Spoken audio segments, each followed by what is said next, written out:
बिस्मिल्लाहिर्रहमानिर्रहीम। अस्सलाम वालेकुम नाजरीन, मैं हूं जमशेद अंसारी। नाजरीन, आज 8 नवंबर 2020 है और नाजरीन आज की इस वीडियो में हम डिस्कस करेंगे कि बिलावल भुट्टो जरदारी के एक इंटरव्यू ने पीडीएम में दरारें वाज़े करना शुरू कर दी हैं। बल्कि मैं अगर ये दावा कर लूं कि बिलावल भुट्टो जरदारी के एक इंटरव्यू ने नवाज शरीफ और मौलाना फजल उर रहमान की दौड़ें लगवा दी हैं तो शायद मेरा ये दावा गलत नहीं होगा। नाजरीन, बिलावल भुट्टो जरदारी ने अपने उस इंटरव्यू में जो उन्होंने बीबीसी न्यूज़ को दिया 4-5 अहम बातें कहीं। पहली बात तो ये कि जब नवाज शरीफ ने DGISI और आर्मी चीफ का नाम लिया तो मैं हैरत ज़दा रह गया, मैं चौंक गया। गोया नवाज शरीफ ने इस हवाले से किसी भी पार्टी को एतमाद में नहीं लिया था। दूसरी बात यह कि नवाज शरीफ ने रियासती इदारों के सरबराहों के अगर नाम लिए हैं तो उनके सबूत भी उन्हें पेश करने चाहिए। और तीसरी बात बिलावल भुट्टो जरदारी ने नाजरीन ये कही कि कोविड-19 की वजह से मैं बरतानिया जाके बिलमुशाफा नवाज शरीफ से मुलाकात नहीं कर सका।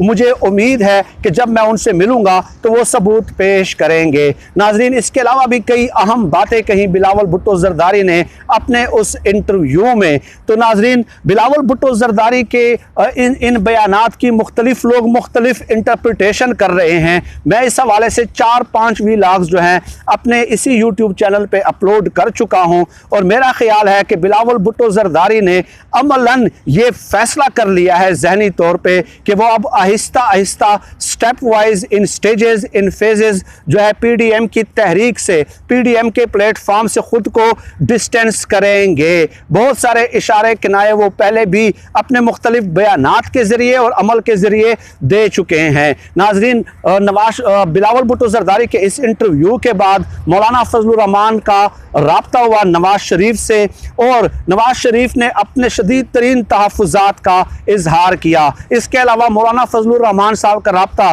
बिलावल भुट्टो जरदारी से भी हुआ और आज के दिन बरोज़े इतवार दोपहर के वक्त पीडीएम ने अपना एक इजलास भी तलब किया है जिसमें नवाज शरीफ भी मौजूद होंगे और इम्कान गालिब यही है कि बिलावल भुट्टो जरदारी भी उसमें शिरकत करेंगे। नाजरीन, मौलाना फजल उर रहमान और बिलावल भुट्टो जरदारी की जो बातचीत हुई है वो बहुत अहम है। कल जो फ़ोन पे दोनों रहनुमाओं का राब्ता हुआ है, बिलावल भुट्टो जरदारी ने मौलाना फजल उर रहमान साहब की खिदमत में गुजारिशात पेश की कि आप पीडीएम के सरबराह हैं और पीडीएम में शामिल तमाम 11 जुमातों ने एक मुश्तरका 26 नुकाती एलामिया जारी किया। तो उस एलामिया में ये बात शामिल नहीं है कि किसी रियासती इदारे के सरबराह का नाम लिया जाए या उससे इस्तीफ़ा तलब किया जाए या उस पर जो है ना अवाम जमे गफ़ीर में इस तरह इल्ज़ामात की बौछार कर दी जाए और वो भी बग़ैर किसी सबूत के।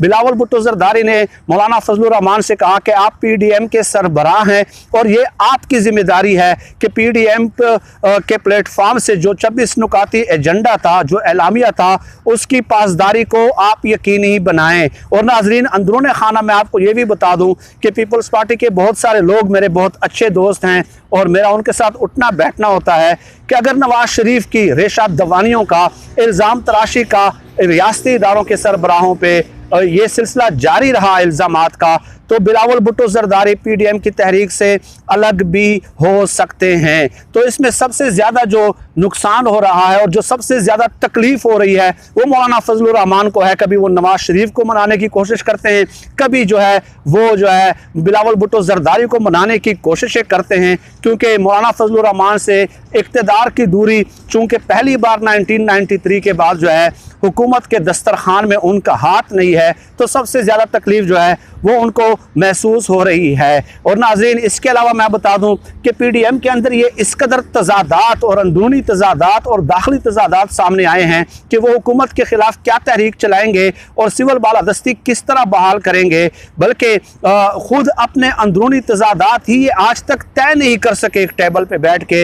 नाज़रीन, और एक ख़बर ये भी है कि पीडीएम में शामिल दूसरी जो जमातें हैं, जमीयत अहले हदीस और कौमी वतन पार्टी, उन्होंने भी शदीद तरीन तहफ़्फ़ुज़ात का इजहार कर दिया है कि नवाज शरीफ जो फ़र्द वाहिद को लेके अपनी ज़ाती मफाद के लिए, ज़ाती अना के लिए जो है वो इस पूरी तहरीक को हाईजैक करना चाह रहे हैं और उसको किसी और तरफ वो डाइवर्ट करना चाह रहे हैं। तो हमें भी इस पर शदीद तरीन तहफ़्फ़ुज़ात हैं। जमीयत अहले हदीस और कौमी वतन पार्टी, इन्होंने भी तहफ़्फ़ुज़ात का इजहार कर दिया है। और नाज़रीन, परसों एक प्रोग्राम में, मोहम्मद मालिक साहब के प्रोग्राम में, JUIF के एक सीनियर रहनुमा है हाफिज़ हुसैन अहमद साहब, वो मौजूद थे। तो उन्होंने वजाहत देते हुए कहा कि बिलावल भुट्टो ज़रदारी ने जो बयान दिया है कि पर्सन स्पेसिफिक बात न की जाए, ठीक है, किसी रियासती इदारे के सरबराह के ऊपर इल्ज़ाम तराशी न की जाए और वो भी बग़ैर किसी सबूत के। तो हाफिज़ हुसैन अहमद ने एक बहुत ही दिलचस्प लतीफ़े की तरफ नाज़रीन निशानदेही की, इशारा दिया, इशारों किनायों में बात की कि वो लतीफ़ा नाज़रीन कौन सा है। वो लतीफ़ा ये है कि एक चिड़ियाघर में बहुत सारे जानवर एक लतीफ़े पे हंस रहे थे, लेकिन गद्दा जो है वो बिल्कुल ही खामोश था। तो लोग अगले दिन जब आए तो उन्होंने देखा कि गद्दा जो है वो अगले दिन हंस रहा है, ठीक है। तो किसी ने पूछा कि लतीफ़ा तो कल सुनाया गया था, लेकिन आप आज हंस रहे हैं। तो गधे ने जवाब दिया कि उस लतीफ़े की समझ आज मुझे आई है। तो हाफिज़ हुसैन अहमद साहब ने नवाज शरीफ के बारे में नाज़रीन ये लतीफ़ा सुनाया और फिर वजाहत करते हुए कहा कि नवाज शरीफ को बिलावल भुट्टो ज़रदारी के बयान की समझ जो है वो बाद में आएगी कि बिलावल भुट्टो ज़रदारी ठीक बात कर रहे थे कि रियासती इदारों के सरबराहान पे इस तरह की इल्ज़ाम तराशी नहीं करनी चाहिए। तो ये नाज़रीन अंदरूनी तज़ादात हैं। ख़ुद फजल उर रहमान की पार्टी के अंदर इस बयानिए के ख़िलाफ़ जो है वो आवाज़ें उठना शुरू हो गई है और डेफिनेटली हाफिज़ हुसैन अहमद उनकी पार्टी का जो है कोई मामूली ओहदेदार या रुकन नहीं है।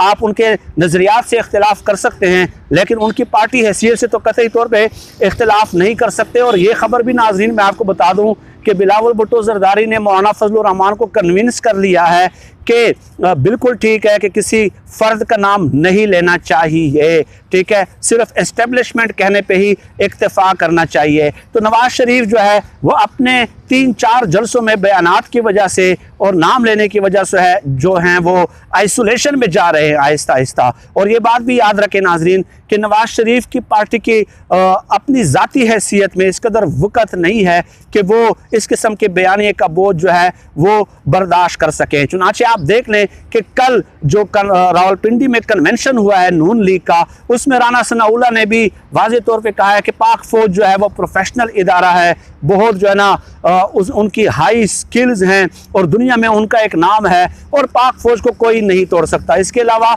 शाहिद खान अब्बासी ने भी ये कहा कि हम पाक फ़ौज की हिफाजत करेंगे। पहली बात तो यह है नाजरीन कि शाहिद खान अब्बासी अपने लीडर की हिफाजत कर लें और अपनी पार्टी की हिफाजत कर लें। पाक फ़ौज को हिफाजत के लिए किसी कमज़ोर सहारे की ज़रूरत नहीं है। लेकिन राना सनाउल्लाह और शाहिद खान अब्बासी जो इस किस्म के बयानात दे रहे हैं, ये एक मिस्ड कॉल होती है नाजरीन, खफीफ इशारा होता है इस्टेब्लिशमेंट की तरफ या गेट नंबर 4 की तरफ कि भाई हमारे तो ये ख्यालात और जज्बात हैं, हम इशारों किनायों में बात कर सकते हैं। ज़ाहिर है उम्र के इस हिस्से में इनको दूसरी पार्टी कबूल करने के लिए तैयार नहीं है, तो वो नवाज शरीफ के बयानिए से अमलन जो है वो पीछे हट रहे हैं इस किस्म के बयानात के ज़रिए और इस्टेब्लिशमेंट को जो है वो मिसकालें दे रहे हैं। तो इससे साबित होता है कि PDM की तहरीक में शामिल, PDM के प्लेटफार्म पे शामिल कोई भी सियासी जमात नवाज शरीफ के ज़ाती मफाद और ज़ाती अनाप पे मबनी बयानिए का बोझ उठाने की मुतहम्मिल नहीं है, बल्कि ख़ुद उनकी पार्टी के अंदर जो सीनियर रहनुमा हैं वो मुख्तलिफ तकारीब में जो है ना इस्टेब्लिशमेंट को मिसकाले देते हैं कि पाक फ़ौज को जो है ना कोई नहीं तोड़ सकता, कोई बगावत पैदा नहीं कर सकता। राना सनाउल्लाह की कल तकरीर आप देख लें, ये हो ही नहीं सकता कि पाक फ़ौज में जो है ना तकसीम पैदा कर दी जाए। हालांकि नवाज शरीफ का clear cut without any confusion बयानिया यही है कि फ़ौज बगावत कर दे आर्मी चीफ के ख़िलाफ़। लेकिन अच्छी बात है कि नवाज शरीफ के बयाने से ये सारे सीनियर रहनुमा भी आहिस्ता आहिस्ता खिसक रहे हैं। नाजरीन आज के लिए इतना ही। आप सब लोग अपना बहुत बहुत ख्याल रखिएगा। पाकिस्तान जिंदाबाद। अल्लाह हाफिज़।